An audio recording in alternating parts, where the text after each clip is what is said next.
എന്താണ് കൊൾസിലേക്ക് കളിക്കോ?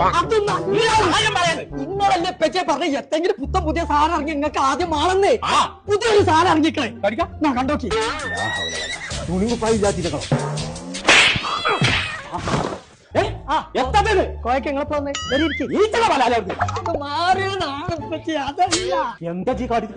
ഇതാണ് നോക്കി മനസ്സിൽ തോന്നുന്ന കളർ ഇനി ഫ്രിഡ്ജിലും സെറ്റ് ചെയ്യാം. കണ്ടില്ല ഞാൻ മാത്രല്ല 1,54,000 കളറുണ്ട്. അത് മാറിക്കളിച്ചു അത് മാത്രല്ല പറ്റേ അതിപ്പോ പാട്ടും കേക്കാം. സൈനങ്ങോട്ട് വരുമ്പോ നമ്മളെ വാടിക്കലും കളറാക്കണം. അമ്മച്ചിങ്ങളെ കൊടുക്കണി വെട്ടാൻ നോക്കി കുഞ്ഞാപ്പോ ഇങ്ങനെ ഒരു സാധനം കുഞ്ഞാവിൽ ഇറങ്ങിക്കൊള്ളുന്നുണ്ടെങ്കിലേ അത് ആദ്യം കൊമ്പങ്കാട് തറവാട്ടിലാണ്. അതെ എടുക്കാൻ വണ്ടി അപ്പൊ പറയണേ പോയിന്റെ പരമാവധി തരുന്ന ആൾക്കാർ കേറി ഇപ്പൊ തന്നെ ലേറ്റായി ഇതിമലോ ആ പോയി കാറിക്കൊണ്ടടാ.